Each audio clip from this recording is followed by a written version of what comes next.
Amém, amém. Queridos, como sempre, eu vou te pedir um favor, preste atenção no que vai ser falado. Com certeza Deus tem algo para você hoje à noite.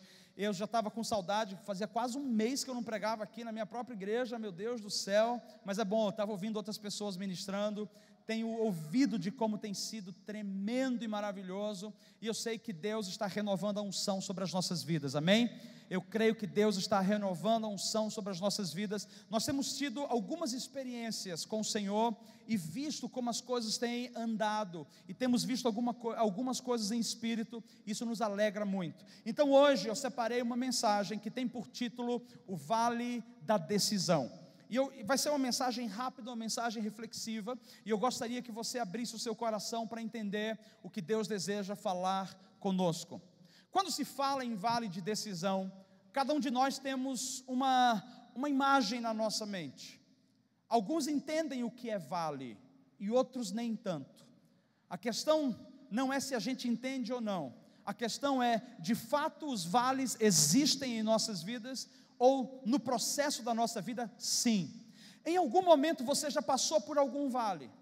Um vale que era sombrio, um vale que era frio, solitário, um vale que em alguns momentos te gerou medo, ansiedade, um vale que fez acelerar o teu coração, e muitas vezes esse vale representa também um momento de dúvida, um momento onde você não sabe para onde vai, você não sabe para onde está andando, ou você talvez não saiba o que esperar da vida. A grande questão é que os vales existem, mas eles fazem parte de um processo de Deus para as nossas vidas, e é portanto que eu gostaria de, em primeiro lugar, lembrar que independente dos vales, independente do que você esteja passando, independente das dificuldades que você esteja enfrentando, eu gostaria de ressaltar em primeiro lugar o quão bom o nosso Deus é.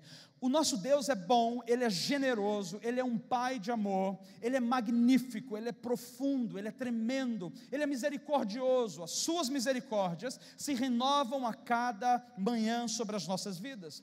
De fato, a gente poderia reclamar hoje que nos falta isso, ou nos falta aquilo, mas a grande verdade é que nós somos mais do que abençoados, porque o nosso Deus tem cuidado de nós. Não nos tem faltado comida, não nos tem faltado saúde, não nos tem faltado a família, não nos tem faltado apoio. Deus tem aberto portas, Deus tem nos dado oportunidades. Você trabalhando ou não, você tem comido, você tem dormido e você tem desfrutado da vida, porque o nosso Deus é bom. Deus não deseja o mal de ninguém, Deus não deseja desgraça de absolutamente ninguém. O nosso Deus é generoso.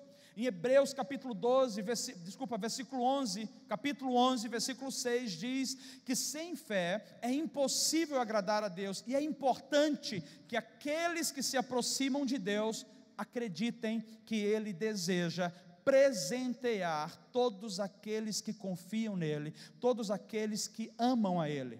A gente sabe que na vida a gente enfrenta momentos obscuros, momentos de dificuldades, momentos de angústia, momentos de incertezas, mas toda noite, uma hora chega ao fim, e virá um dia, e quando o dia vem e o sol raia, a gente consegue enxergar com mais clareza o que está à nossa frente, a gente consegue enxergar que tem esperança, e o grande ponto é que muitas vezes nós nos desesperamos, porque a gente não lembra de que amanhã vai ser um dia melhor. Às vezes a gente briga com pessoas, às vezes é em casa, relacionamentos, o filho com o pai, e a gente acha que acabou tudo, que não tem mais o que fazer da vida, e de repente Deus vem e mostra para você como casal, mostra para você como família, que o dia de amanhã te espera com misericórdias renovadas da parte de Deus. Às vezes é uma questão financeira, você de repente chega diante de Deus ansioso, você não sabe o que fazer, as contas batem na tua porta, a necessidade de um salário melhor, de um emprego melhor, começam a pressionar você, e você olha para dentro de si e você fala, não tenho mais o que fazer, eu não sei mais onde buscar, e a gente se desespera, porque a gente esquece que depois de toda noite tem um dia, e as misericórdias do Senhor se renovam sobre nós a cada manhã. O segredo é confiar nesse Deus que é bondoso, o segredo é saber que Ele não nos abandona, Ele é fiel e justo, e bom é o Senhor para todos aqueles que confiam nele, para aqueles que descansam nele, para aqueles que deixam Ele cuidar do seu coração, do seu futuro. A grande verdade é que nós não temos o que fazer com as nossas vidas, nós não temos como conduzir as nossas vidas por nós mesmos, é o Senhor quem nos conduz, é o Senhor quem cuida de nós. E se nós temos um Pai que cuida, que nos protege, que nos guarda, é importante saber, Deus não perde o controle. Ainda que você não consiga saber o que vai acontecer, eu te digo, os planos e projetos de Deus para a minha e para a sua vida são os melhores que nós possamos imaginar. Deus tem o melhor para você, Deus tem o melhor para a sua casa, Deus tem o melhor para os seus filhos. Deus, Ele sempre está sonhando com que a gente cresça, se desenvolva e se realize nele, porque Ele é um Pai de amor. Mas nós vivemos num mundo tão conturbado, nós vivemos num mundo tão cheios de atrocidade, que nós vamos esquecendo pouco a pouco o quão bom Deus é para nós. Porque a gente liga a TV, e o que a gente escuta na TV?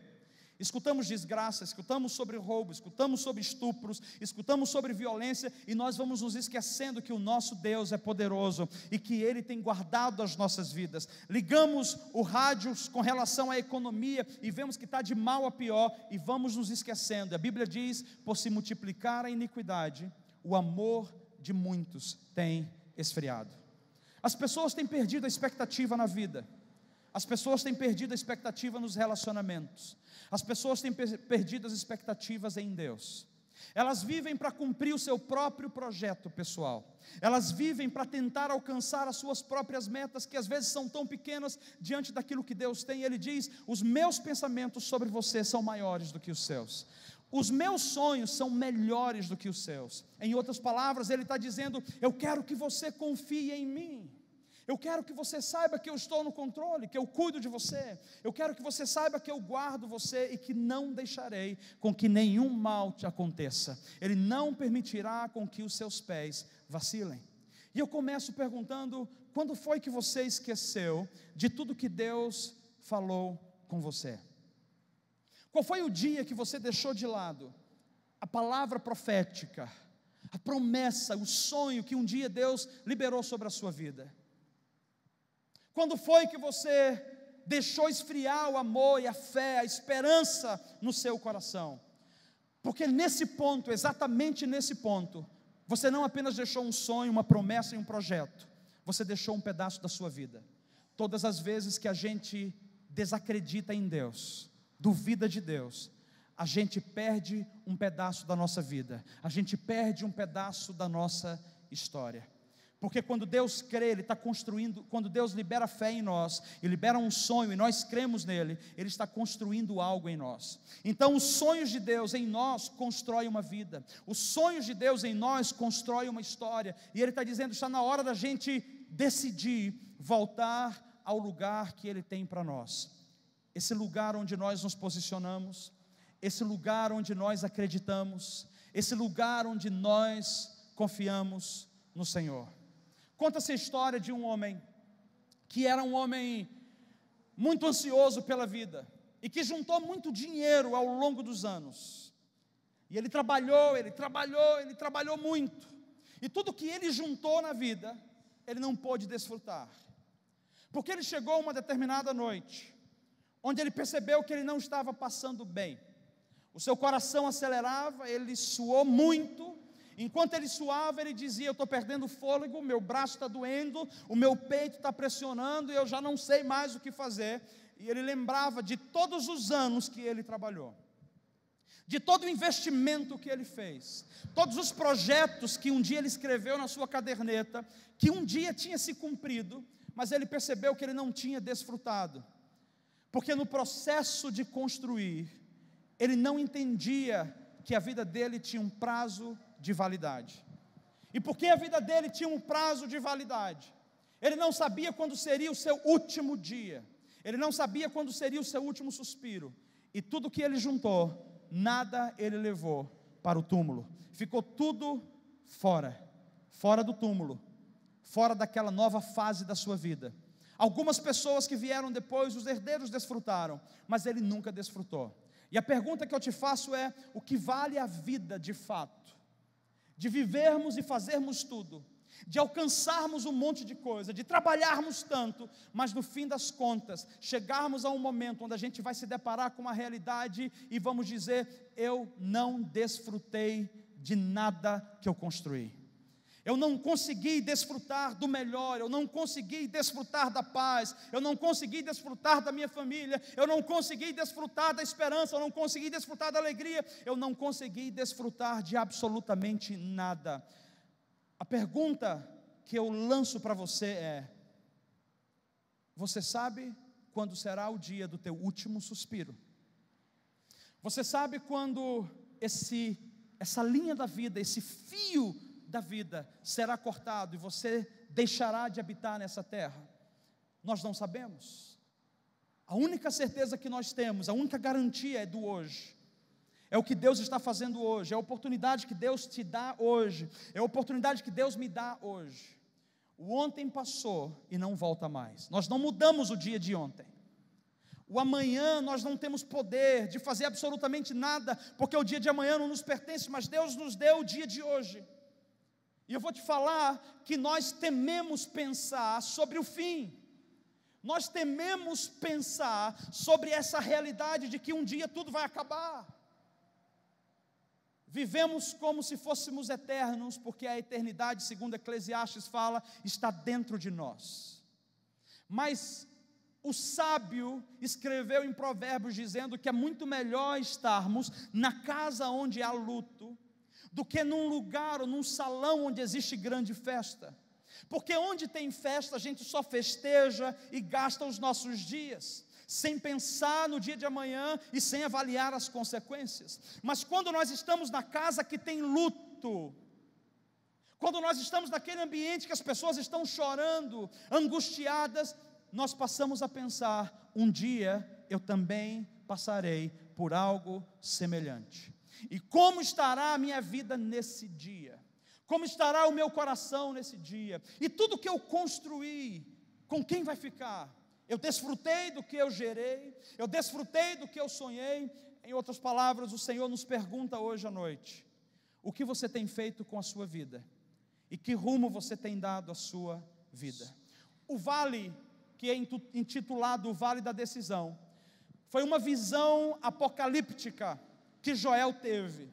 Joel era um profeta do Senhor, e um dia ele, além de profetizar sobre o dia de Pentecostes, que veio lá em Atos, que a gente já estudou sobre isso, ele também teve uma visão do fim dos tempos.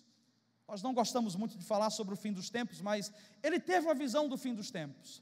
E a visão que ele teve acerca do fim dos tempos foi uma visão onde ele via nações, povos, raças e tribos. E todas essas pessoas nesse vale, chamado o Vale da Decisão. E aquele vale foi denominado o vale onde Deus iria julgar o seu povo. Calma aí, pastor, o que é que você está falando? Você está falando sobre esperança e sobre amor, você está falando sobre misericórdia e graça, e agora você está falando sobre julgamento. Mas e a graça? Onde fica a graça? A graça está em Cristo. A graça não é um passaporte para que a gente viva a vida como a gente quer viver. A graça não é o passaporte que nos habilita a fazer o que a gente quiser da vida. A graça é o poder de Deus, é o presente de Deus, para que a gente tenha como nos tornar semelhantes a Jesus todos os dias, apesar das nossas fraquezas, apesar dos nossos erros e deslizes. A graça do Senhor nos fortalece para que nos tornemos semelhantes a Jesus todos os dias. Sim, todos nós aqui vamos chegar diante de Deus um dia, e vamos ter que encarar a realidade. Vamos ter que prestar contas de cada palavra. Vamos ter que prestar conta de cada ação. Vamos ter que prestar conta de cada pensamento, de cada projeto que Ele nos entregou, de cada orientação que Ele nos deu. Não gostamos de pensar sobre isso, porque não gostamos de ser cobrados, não gostamos de ser avaliados, mas Deus, quando Ele entrega algo para nós, em algum momento Ele vem com prestação de contas. E queira a gente ou não, nós iremos nos encontrar diante de Deus e prestaremos contas de absolutamente tudo que Ele colocou em nossas mãos e das oportunidades que Ele colocou em nossas vidas. Não podemos viver de qualquer maneira, não podemos curtir a vida do jeito que a gente quer, como se não fosse haver amanhã e como se não fôssemos ter que assumir as consequências no dia de amanhã. O Senhor deseja de nós que tenhamos sabedoria para entender que cada dia que vivemos é menos um dia sobre essa terra. Que cada respiração que produzimos é menos uma respiração nessa vida que temos. Estamos caminhando para o fim. Estamos caminhando para um momento onde, queira ou não, nós nos encontraremos com o nosso Deus. E esse é o vale da decisão. Naquele dia, o Senhor estará ali para nos julgar. Esse dia não é agora.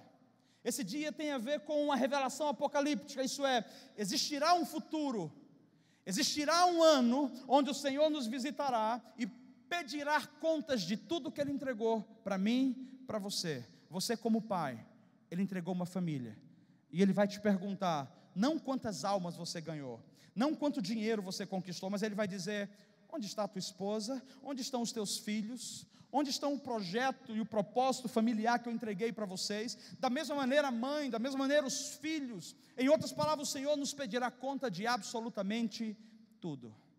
O vale da decisão é o lugar onde a gente precisa avaliar a nossa vida, é o lugar onde a gente precisa avaliar o nosso coração, porque o grande ponto, nós nos encontraremos com o Senhor, e como nós estaremos nesse dia que chegaremos diante dEle, como nós estaremos nesse dia que estaremos diante daquele trono, onde Ele começará a nos pedir contas. Deixa eu explicar para você sobre esse vale chamado Cedron. Esse vale da decisão que Joel viu, era um vale em Jerusalém, perto de Jerusalém, na verdade chamava-se Cedron. E esse vale era um vale que na época das crônicas, quando você começa a ler a partir de 1ª Crônica, você vai ver que era um vale que as pessoas passavam por ali, e eles jogavam toda espécie de lixo. O vale já era um lugar difícil, era um lugar tenebroso, mas era ali onde eles jogavam lixo. As pessoas vinham de outros povos para jogar lixo ali. Então dava chuva no inverno, e a chuva às vezes derrubava muro e trazia entulho. Então aquele lugar era um lugar abarrotado de lixo, de entulho.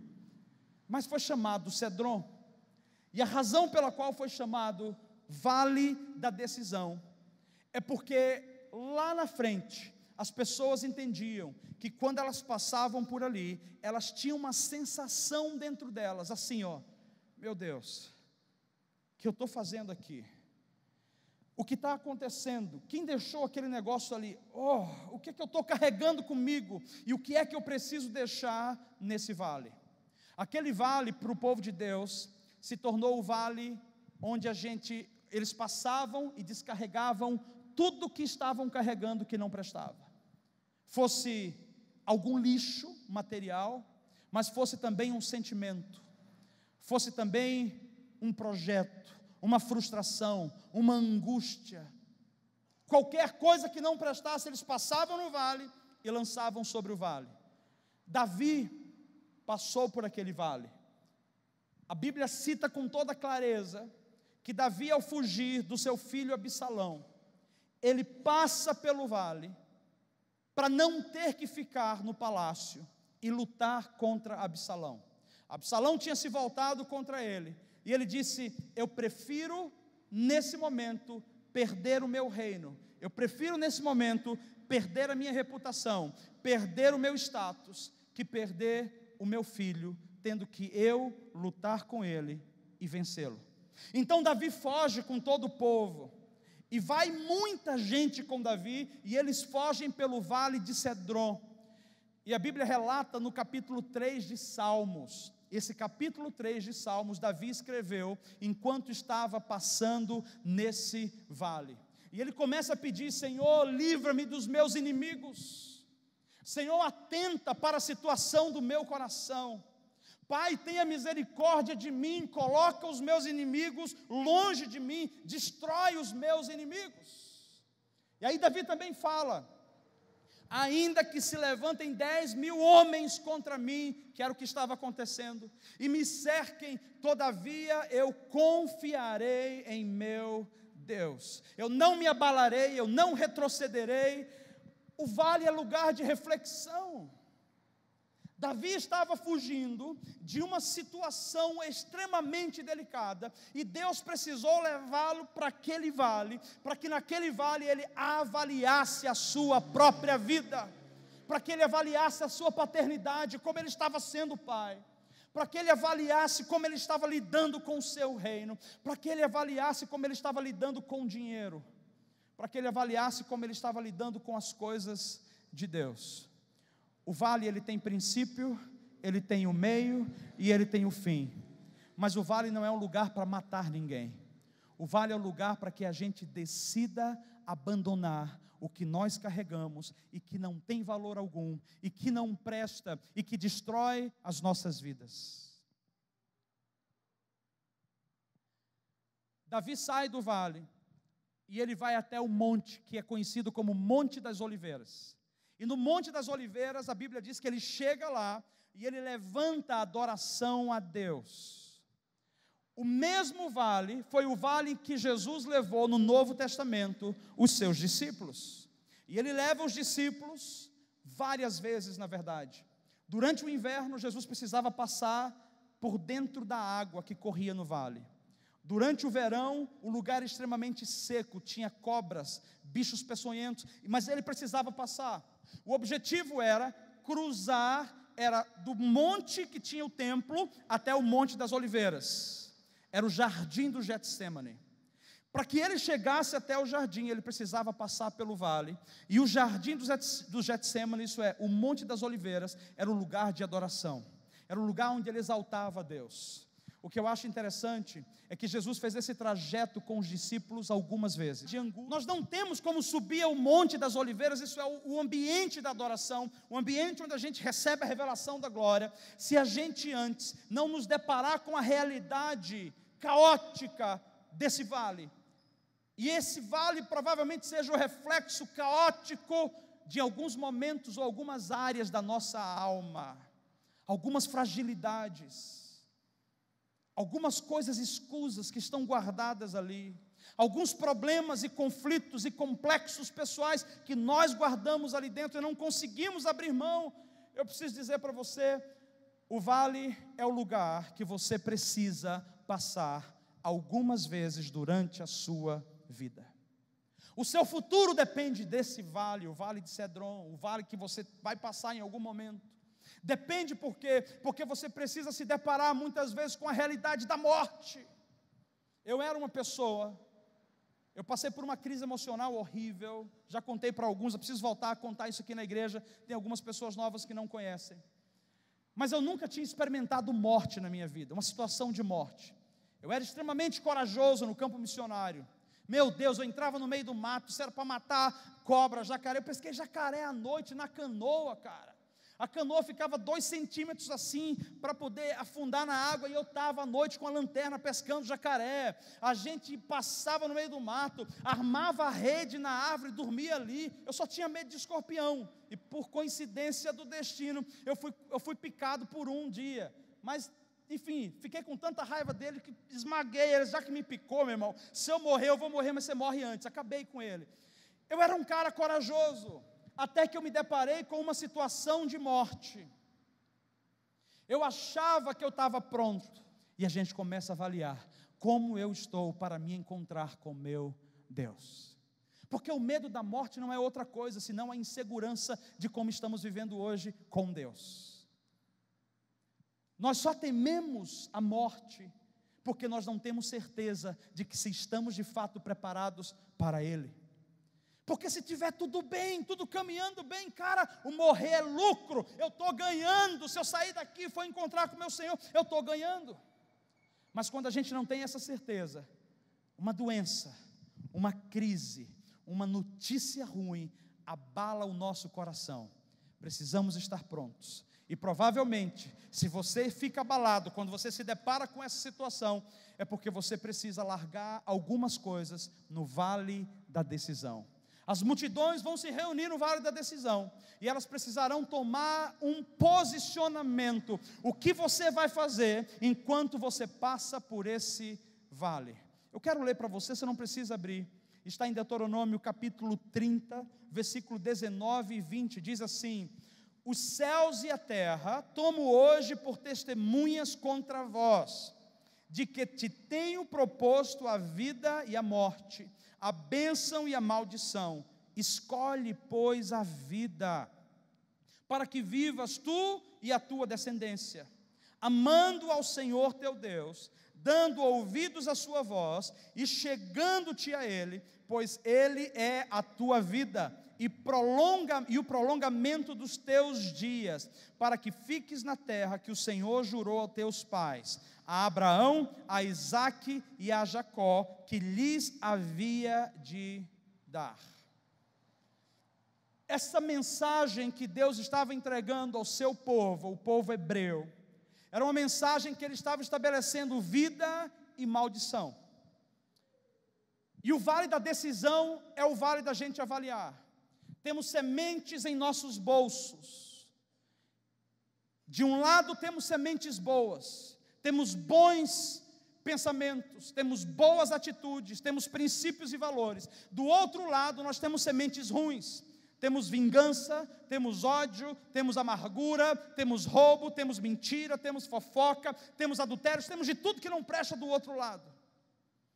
Deus estava dizendo para o povo: vocês estão diante de algo que tem a ver com a bênção e tem a ver com a maldição. Escolham, pois, a bênção para que vocês vivam. E aí a gente pensa: mas pastor, como que eu escolheria a maldição? Eu jamais escolheria a maldição. Querido, a gente não queria escolher a maldição, mas são as nossas atitudes que são conduzidas pelos nossos impulsos. As nossas atitudes que são conduzidas pelos nossos impulsos. Tudo que você semear hoje, você vai colher.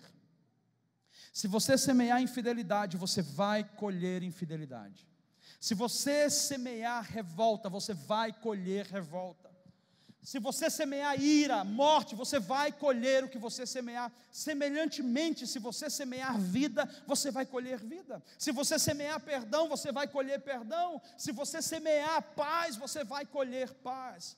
Hoje, bênção e maldição, o Senhor coloca diante de mim, diante de você, e Ele está dizendo: para onde você está indo? O que você está fazendo? Não sei, eu te quero, mas se você me quer, você não pode fazer o contrário do que eu te digo. Alinha o teu coração. Essa palavra de hoje é uma palavra de alinhamento. O Senhor está nos chamando a avaliar como está o nosso coração. O Evangelho, ele tem a ver com isso. A mensagem do Evangelho, ela precisa mexer conosco todos os dias. Ela precisa nos trazer um ambiente de reflexão, porque se nós não refletirmos sobre a vida, vamos chegar em um determinado momento e vamos dizer: não valeu nada a pena, perdemos tudo, investimos muito e não recebemos absolutamente nada de volta. E o Senhor está dizendo: se vocês fizerem o que é correto diante de mim, vocês serão abençoados. Se vocês escolherem a bênção, vocês serão de fato abençoados. Eu só quero tirar os próximos minutos para falar acerca de como a gente pode passar pelo vale sem comprometer o nosso tempo, isso é, sem perder tempo. Alguns de vocês já devem ter perdido o emprego em algum momento. Alguns de vocês já devem ter passado por uma crise no casamento, provavelmente. Alguns de vocês já devem ter passado por um abalo emocional em algum momento ou outro. Quem sabe Deus usou essa situação, não que Ele tenha gerado, mas essa situação foi usada para que você pudesse entrar nesse vale e avaliar o que você estava semeando para chegar onde chegou. Que decisões você tomou lá atrás, que fez com que você passasse por aquilo. Preste atenção, porque não é uma palavra de julgamento, de juízo, é uma palavra de avaliação, porque na vida A minha avó dizia assim: quando um não quer, dois não brigam. E minha avó já faleceu, então não posso nem dizer que ela estava mentindo, tá? Quando um não quer, dois não brigam. Se você teve um problema no casamento, porque um estava brigando, se você não queria brigar, os dois não precisavam brigar. Se você tinha um problema de relacionamento com o irmão, e o irmão estava instigando você o tempo todo, você tinha a escolha de não corresponder com ele. Em outras palavras, estar no vale da decisão não é pensar sobre o que o outro fez, é pensar sobre o que você fez, sobre o que você está fazendo. Estar no vale da decisão é não terceirizar a sua e a minha responsabilidade. Porque quando for o dia do juízo diante de Deus, Deus não vai pedir contas a você do meu problema. E Deus não vai pedir contas a mim do seu problema. Cada um de nós somos extremamente responsáveis pelas nossas escolhas e pelas nossas decisões. Você escolhe o que leva na sua mochila. Você escolhe o que carrega no seu coração.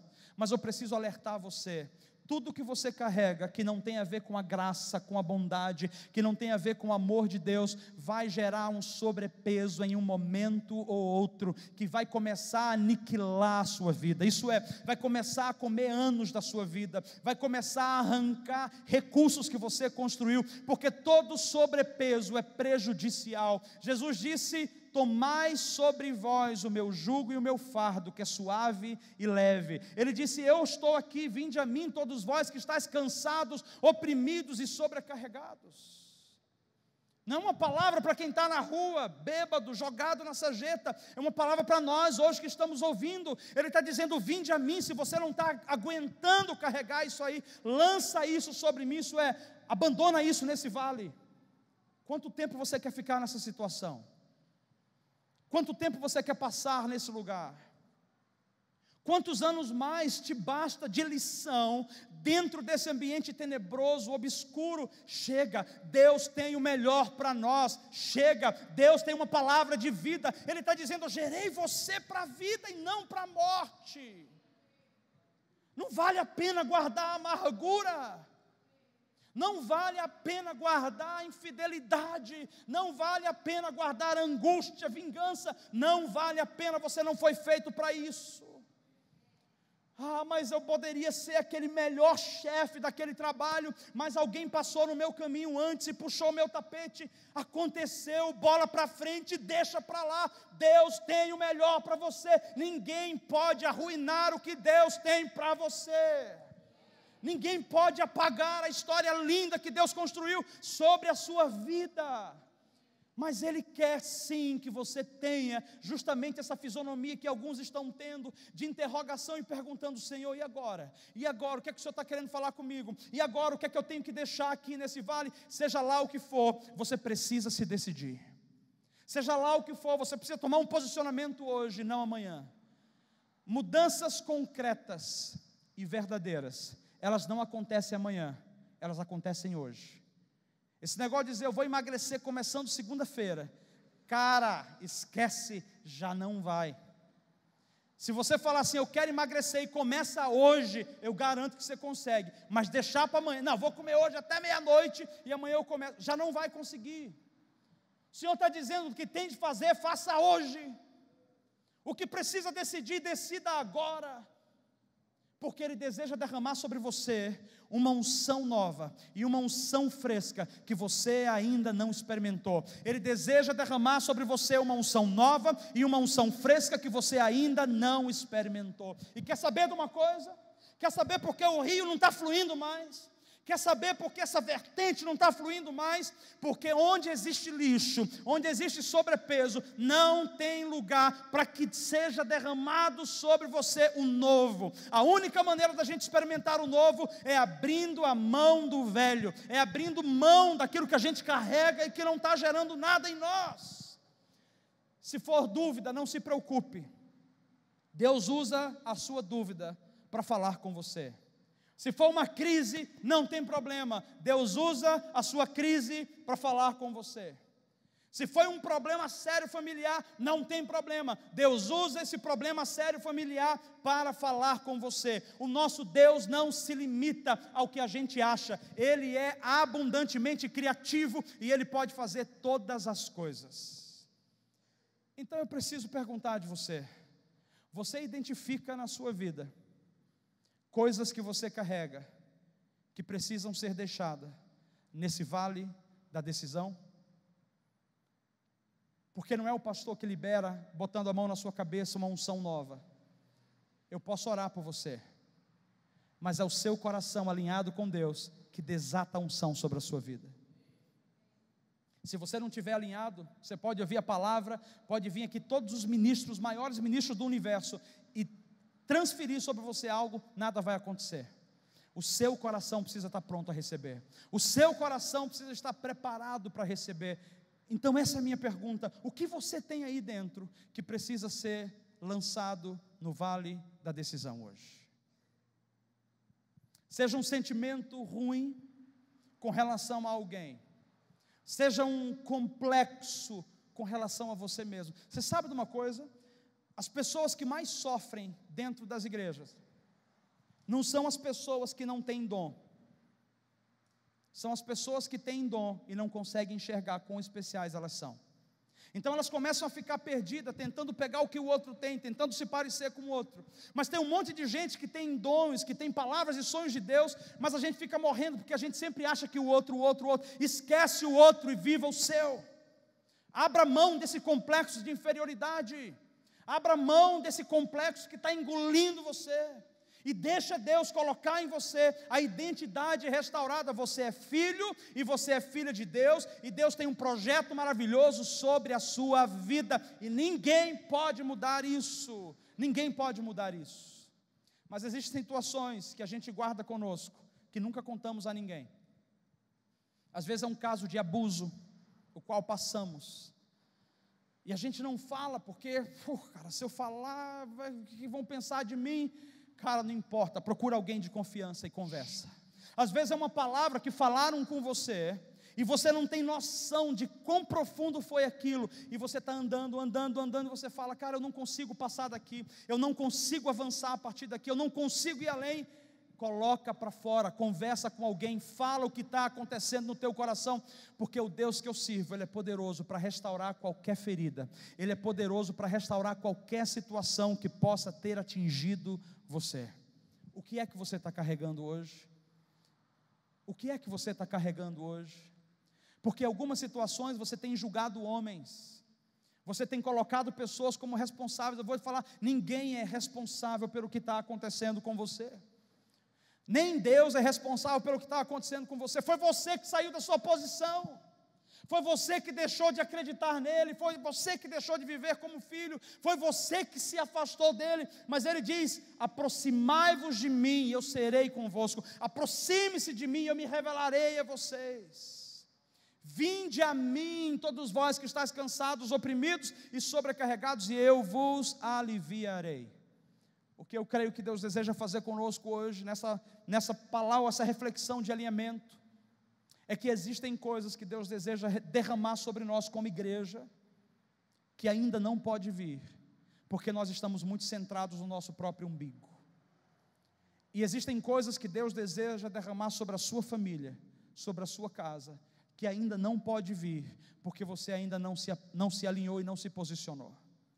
Eu estava falando com uma irmã esses dias, e eu falei para ela assim: você sabe quando que a maldição cessa na vida de alguém? Ela falou: não. A maldição não cessa quando o pastor ora.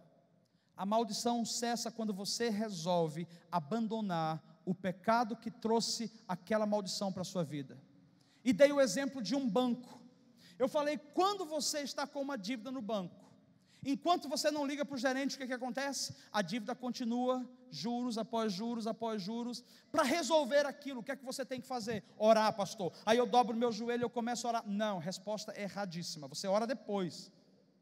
Mas para resolver esse problema, porque você vai orar pelo gerente, ou você vai orar para que um anjo vá lá e mexa nos códigos e mude e coloque 0000, e ainda vai vir para a igreja contar testemunho dizendo: olha, a minha conta era desse tamanho, Deus me...